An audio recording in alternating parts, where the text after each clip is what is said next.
So it's National Moth Week, so we wanted to answer a few of the common questions about moths.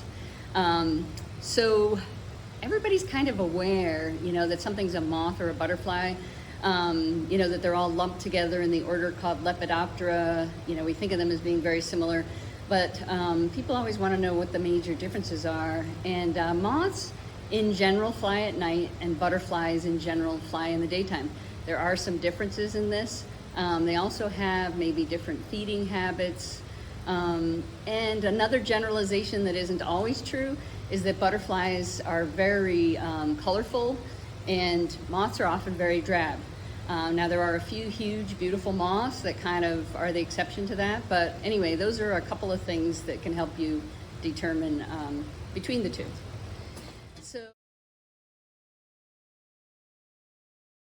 So one of the things that insects have to do is mate to be able to reproduce and carry on. And insects do it in different ways.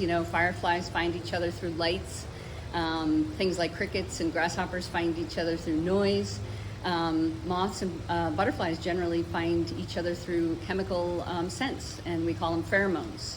And so that's often one way. If we're trying to catch a moth that's a pest, say, we'd use a chemical pheromone that the female produces to attract the male of the same species. One of the things my lab has been doing, the URI Biocontrol Lab, is we've been doing a biocontrol project for an invasive weed called swallowwort, and we used a moth called Hypena opulenta to attract, to help us manage swallowwort.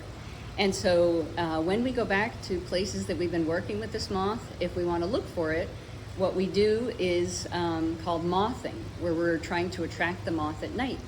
And people like to know, how do you do that?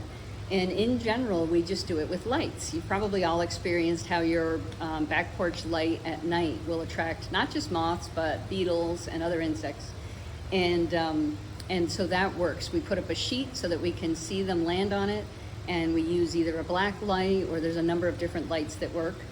And one of the reasons it's hypothesized that this works is because otherwise, when they're flying at night, the moths use the moon to kind of find their way. And so any lights that we put out might just kind of distract them and attract them to the light.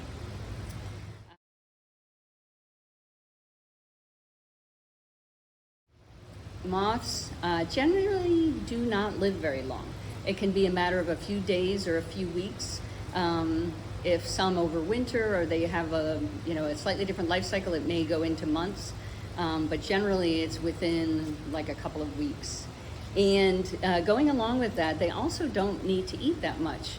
So it's the caterpillar or larval stage that does most of the eating. So you're familiar, Luna moth is one that people love. So the Luna moth caterpillar eats black walnut and some other plants, and it eats a lot in its lifetime. But by the time the Luna becomes an adult, it needs to mate and lay eggs, and it doesn't eat at all.